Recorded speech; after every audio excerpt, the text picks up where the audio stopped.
Colby Altman and the Cavs kind of threw everybody a curveball today, signing Jarrett Allen to a 3-year, $91 million max extension. Very interesting. There was a lot of rumors about him being traded, but obviously with his old coach, Kenny Atkinson, coming here, and then Donovan Mitchell speaking out saying he wants him here, that wasn't going to happen. And now we all thought, maybe Evan Mobley is going to be the future center, but I really don't know what to make of the extension. I'd like to hear you guys' thoughts on it. Are you guys looking at me since I'm kind of the Cavs guy? You're like the resident Cavs guy. So. You can go ahead because I think Kevin already had the same answer I did. I just didn't see that coming either. All right, I love JA. I really do. I think that this move definitely puts the Cavs in a box. I mean, there's not much. I mean, they have the big four, and I'm putting that in quotations here. They got who they want. They got Darius. They got Donovan, Mobley, Allen. Everyone's locked up for 3 years or longer. But we need to see the results now. You can't say, okay, well, we got who we want. That's great, you got who you want. But I'm looking around the landscape of the NBA and going, well, everyone else is getting who they want, and they're getting the Knicks were a great team, and the Knicks got better. Boston's a great team, and they don't need to get any better because they just have the right players. They, drafting and trading, and there's nothing the Cavs have done that has made them better. They've kept the pieces in place that have gotten them this far.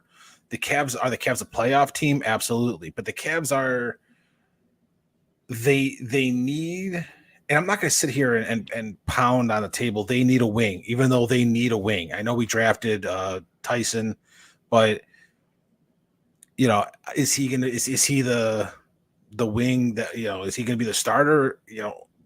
I don't know. Probably not. I can't imagine they're going to start him over, and we don't know what we're doing with Okoro. What's the rumors with Okoro? Is it a Dorian Finney-Smith? I know. 2-inch taller Isaac Okoro. I know they're interested in if they can somehow swing a Cam Johnson. Yeah, that I would be extremely. I would say, okay, the Cavs now have gotten better. If they can trade Okoro, a sign and trade of Okoro and someone else for Cam Johnson, absolutely. I won't say a word about anything because I love Cam Johnson. Same. But as of right now, we just re-signed so we can be a first or second round exit. And that's not me saying that I don't have faith in Donovan Mitchell or J.A. or Mobley or Garland, but we all said, 2 years ago that Darius Garland was on the cusp of being a superstar. We were saying that Evan Mobley is going to be a superstar. Jarrett Allen was he was already good when he was in Brooklyn. We got him for basically nothing, and you'll never hear me talk bad about Jarrett Allen. I think that he is, as advertised, he's a walking double-double. He's a guy that can get you 10, 15 every single night and shoot, 75, 80%. So I love Jarrett Allen at center. But I think that we're still waiting for that big jump from Garland, that big jump from Mobley. And without any other moves, that's the only thing that's going to actually boost the Cavs into another echelon, another tier in the NBA. Because right now I look at them and I say they're like a 4, 5, 6 seed. They're not. I'll ask you guys: are they better than Boston? Nope. Are they better than the Knicks? No. Are they better than Philly? No. Probably not. I'm not saying anything because you sound just like me about a month ago, guys. We're on the same page. I know they beat them in the playoffs, but can you even say, are they better? Are they really that much better than Orlando? No, because they won't be. Yeah. And they made it. They added Caldwell Pope, which is a nice move for them. Yeah, I think that I'm happy that we're keeping the guys that got us to this point, but we need to make another addition. And now with everyone getting these max contracts, I don't know where it comes from. If there's some way that they can swing that trade for Cam Johnson, that's great. If they trade Okoro for Finney Smith. Yeah, thank you. For Finney Which Smith. If I see him in the mall, I wouldn't even recognize him. I think Okoro is a better player, personally. Now, which is why if you can, swing Okoro and someone else for Cam Johnson, yes, different ball game. Now I could say, okay, yeah, I love the G wagon. He's a great guy. Yeah. I think he's a tough player. There was a lot of games this year where he played tough when we needed him to play tough to get us some wins. I'm not down on Niang like a lot of people are. I think that he can help the Cavs and he can help other teams. But I think that, if that's a deal to be made, Niang and Okoro for Cam Johnson, you may have to throw something else in there too. That's because that's by itself isn't going to get the deal done. But that, would be a trade that then I would say, okay, now if we see Garland make a leap and we see Mobley make a leap, you add Cam Johnson in there. Now, with Spider, with JA, now that's a starting five. Then you still have Strus that could come off the bench. Kevin's favorite player, Dean Wade.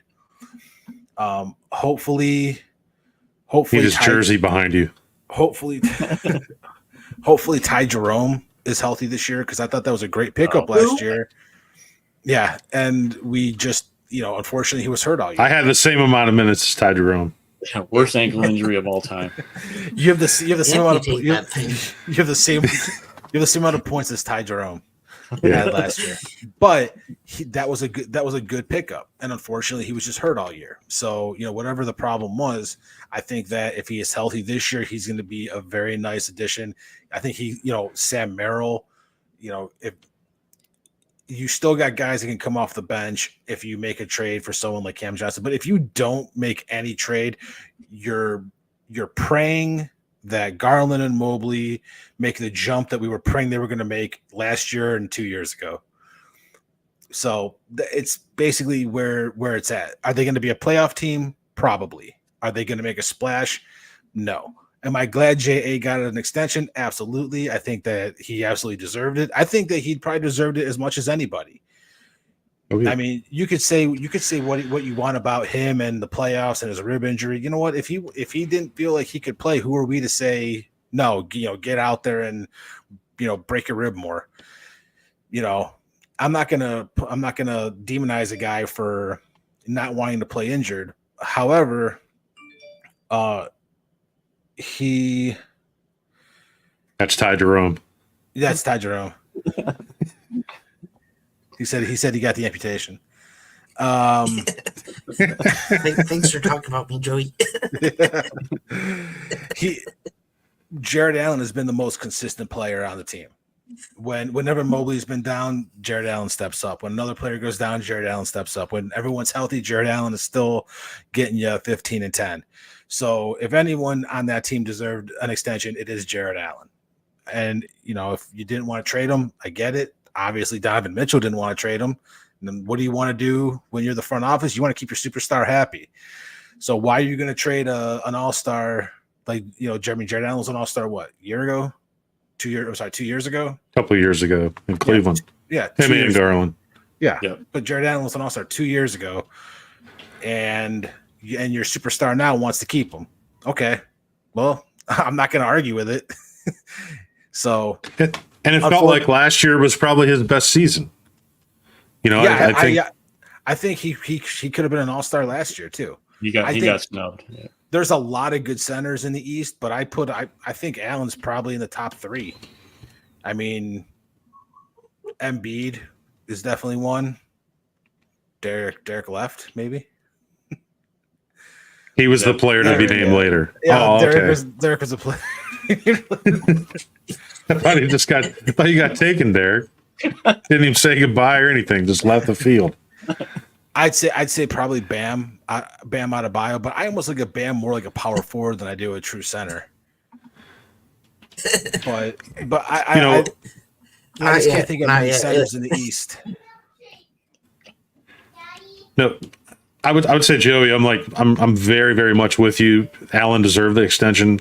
The way he played last year and picking it up as far as points and rebounds when guys were down, like Evan Mobley, outstanding work. I think the extension kind of tells us. I think it tells us more about how the organization obviously really feels, rather than how it left in the playoffs with that rib injury, when everybody, at least through the media, through the fans, were questioning his toughness.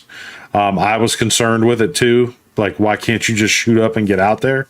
But apparently, his teammates and the organization want him around. So, but it's been weeks since you've been on with me, Joey, I think. So what I've did now since 2016 is, when you have a championship team like that we're not used to, right? We're not used to championship teams. But I'm going to always compare what we have, whether it be the Cavs to the Cavs or the Indians and the Browns to the Cavs, and what a championship team looks like in our city. This team feels to me more like the Price, Doherty, Nance teams that may get to Eastern Conference Finals, and that's about it, because of the strength of the East. Back in those days, of course, they were battling Jordan and Bird and those Pistons teams. I really think, like you're saying, where are we at on that rung of teams and that list in the Eastern Conference? And I really think, just projecting out, no matter how good or how many points Mitchell can score, and the elevation of what we expect of what Mobley can do as he ages and matures and his body fills out, and hopefully becomes more of a scoring option and gets more touches and shots throughout the game. Unless Mobley has that big jump, because I know you mentioned Garland too, and Garland, had his face rearranged how many times in the last couple of years. Yeah, I think he can get back to that ceiling where he was when he was an all-star. I just don't know how much better he's going to get if Mobley's getting more touches.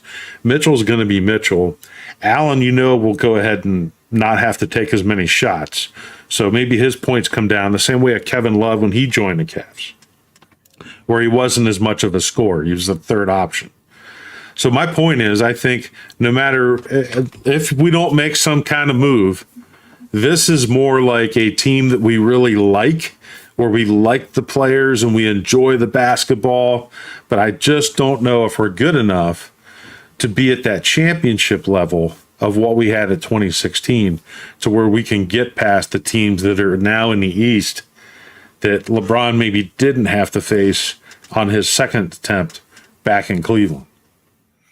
And I agree with everything you just said. I think the biggest thing is Garland to stay healthy, number one, because every time he gets hurt, every time he gets punched in the face, which seems like at least twice a year, and he's out for 10, 15 games, it takes, then there's that readjustment period. It takes 10 games to kind of get back in the swing of things.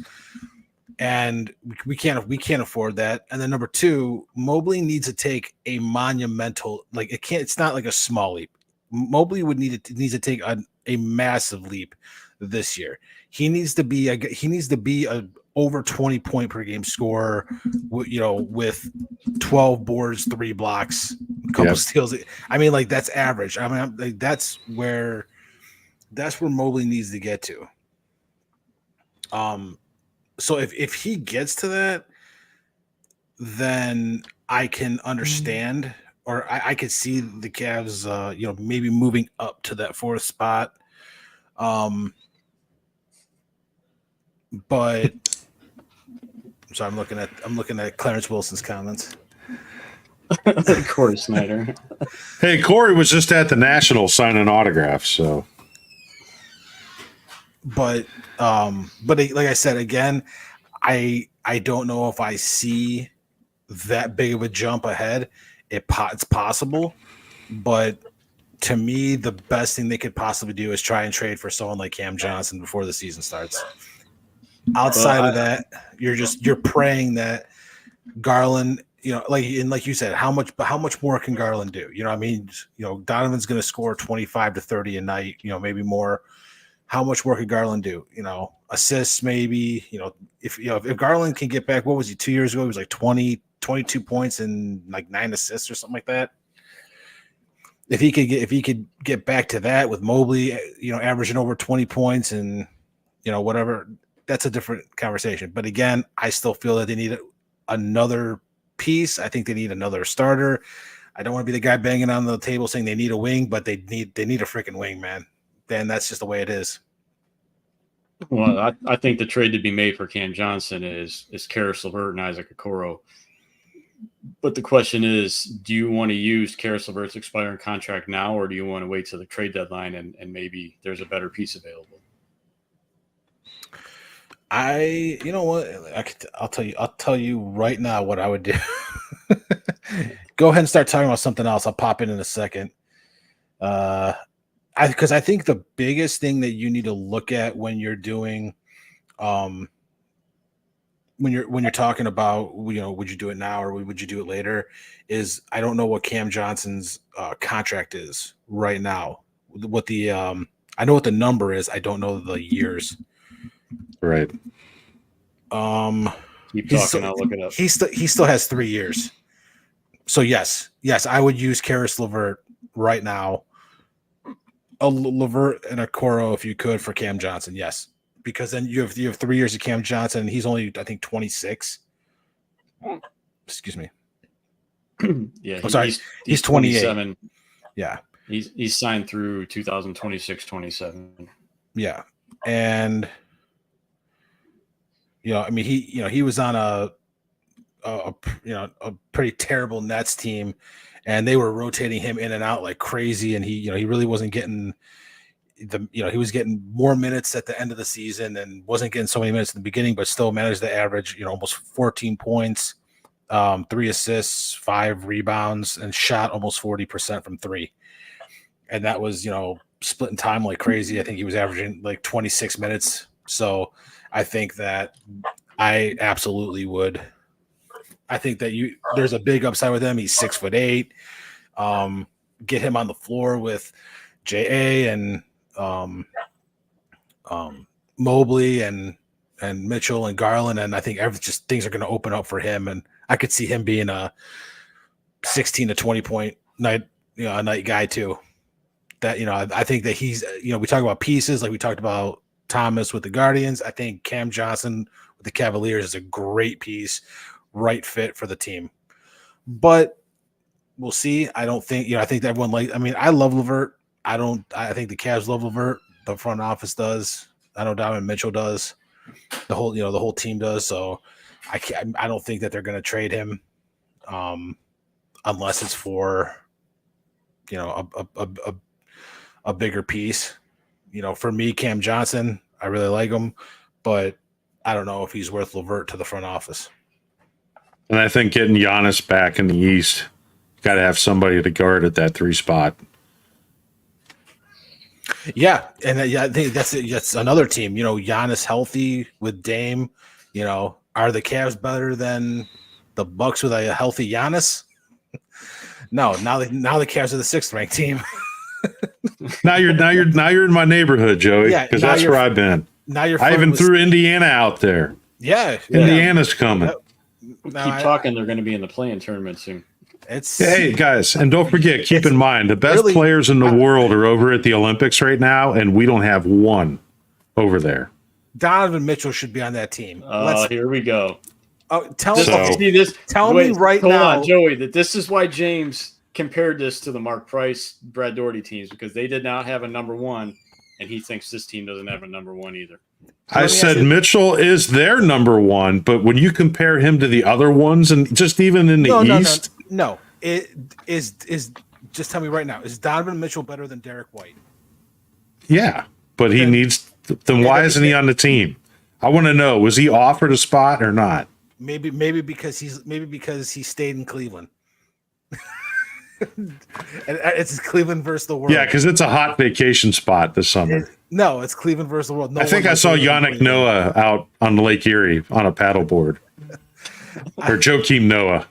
I heard the Cavs are going to trade for Thanasis Antetokounmpo.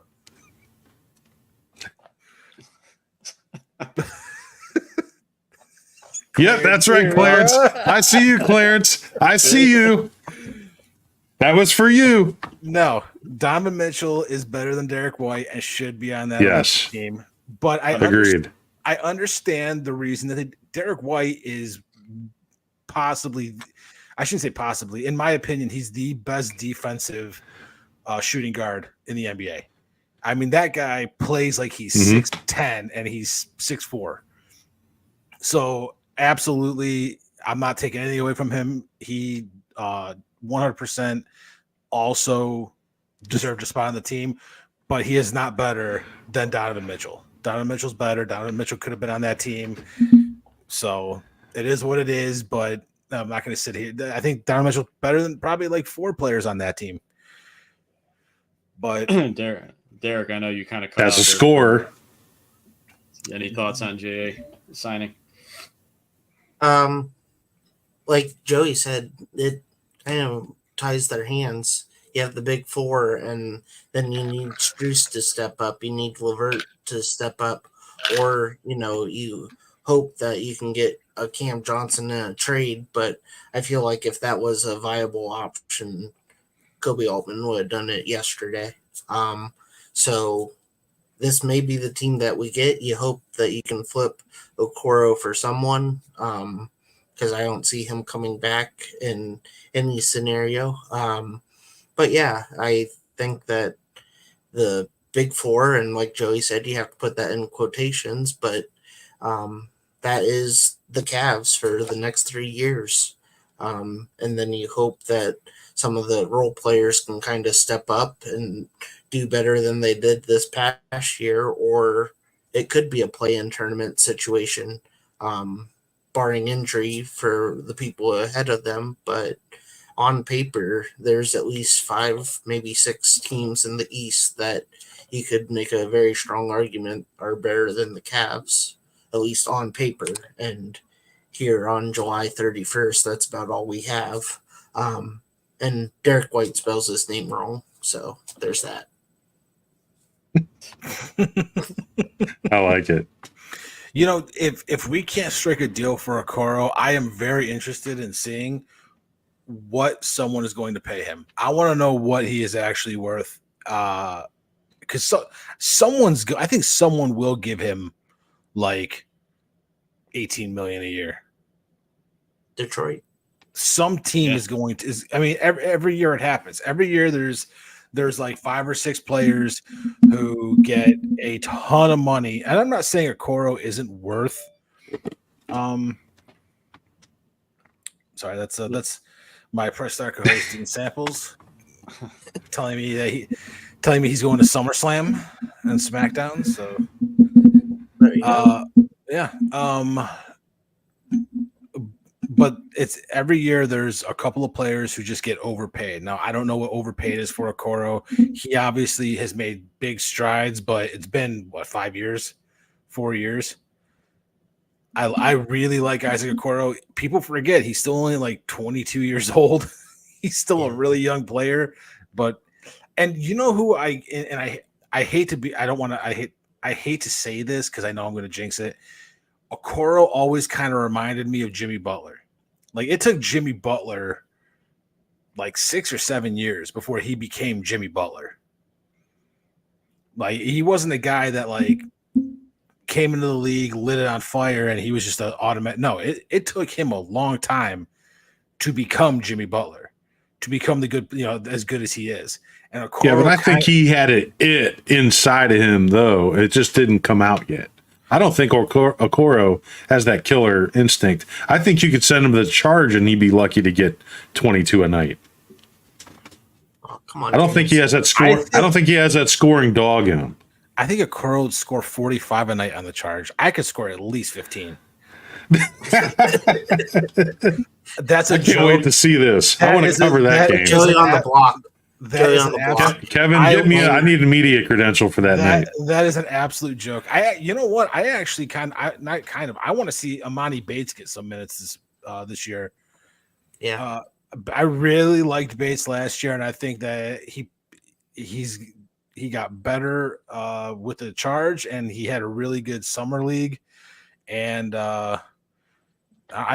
would love to see Bates on the team this year. Maybe getting 10 minutes a game.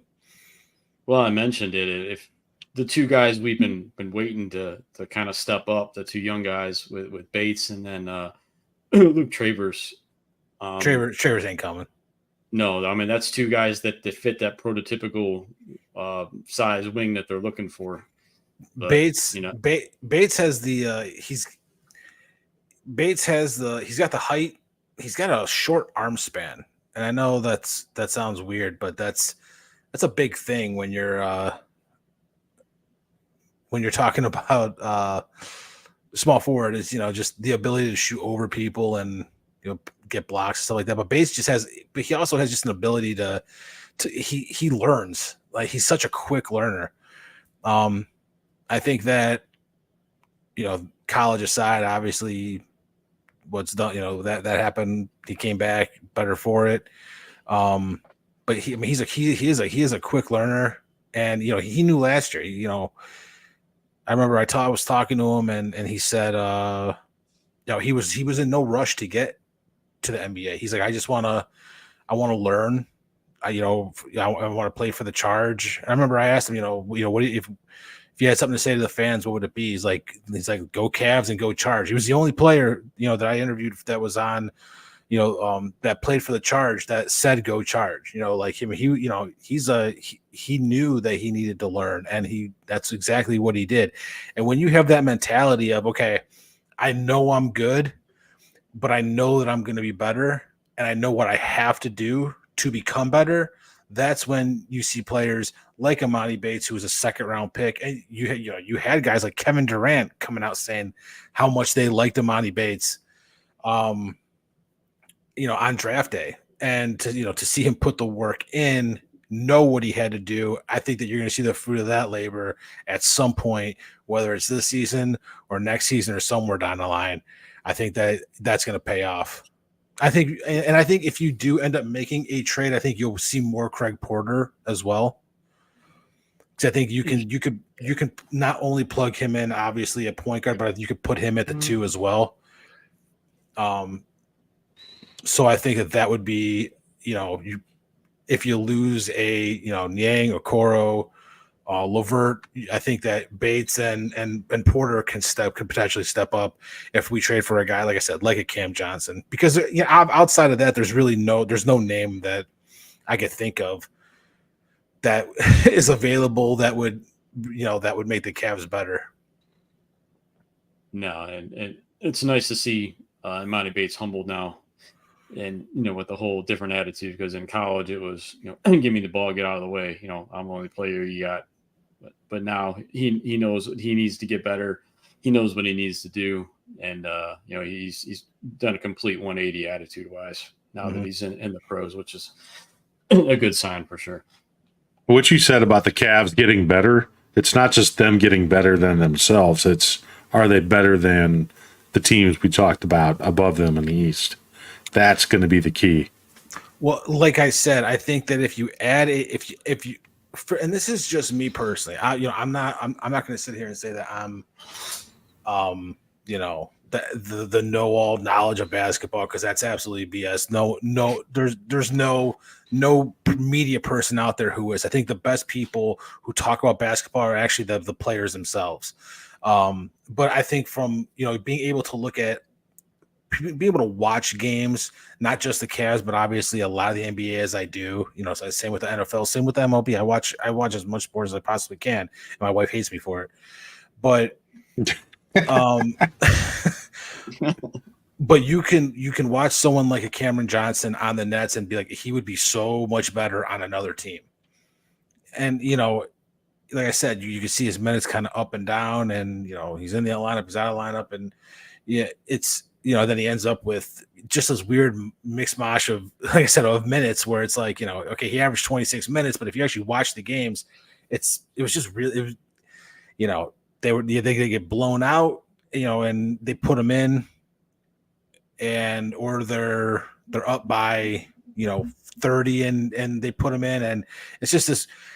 He's a really good player who I think could help the Cavs. Now, if you put him on the Cavs, I think that's a really good piece.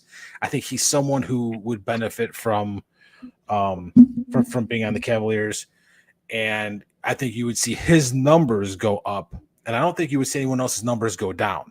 So if you add Cam Johnson as a starter to the Cavs, then I could say, well, they're possibly better. They might be a 4. They might be the 4th best team. I mean, you're still not going to put them over the Celtics, but it's better than being 6th or 7th. I mean, it puts them into the realm of it's possible. I mean, they could re-sign Okoro, and Okoro could come out and score 15 plus a night. Yeah, that's not true. I said Mitchell's a 1. Mitchell's a 1 for the Cavs. Mitchell's a 1 in the NBA. Mitchell is not one of the one of ones, though, that I believe. If you're taking, are you taking us? Look at it. We're almost at it 1 hour right now. The one thing I'm most proud of is we haven't had to talk crazy ass Browns training camp stuff yet. But Clarence, yeah, I know he's a 1. I just don't think he's one of the top ones in the East. Even when Spider's going to be at his best, I don't think. Who are they going to be? Are they going to be a favorite against the Knicks too? I don't see that. In my opinion, Donovan Mitchell is a top 15 player in the league. Scorer, I'll give you. No, just player. How many times last year and the year before where it was crunch time and we needed defense and Donovan stepped up. Guy, he played 40 plus minutes in an overtime game and he's still going 100 miles an hour with a limp. I mean, Donovan Mitchell is a top 15 player in the league. There's a lot of players who I would take him over who people probably wouldn't agree with me on. But I mean, you're talking about a guy who's, what is he, a 6-time All-Star now, and he's only 27 years old. He's definitely a top 15 player in the league. Let me ask you this real quick, Joey. If Donovan Mitchell's on the Bucks next to Giannis, is he out of the big 3, like LeBron 1, Kyrie 2, Love 3? Where does Mitchell stand next to Giannis? He's number 2. Right. And that was my point when I was having that conversation. There are yes, there are other players. I mean, Giannis, Embiid, Doncic. There's obviously Jokic. There's players who are obviously better, but I think that number starts to dwindle when you start getting towards like number 9, number 10.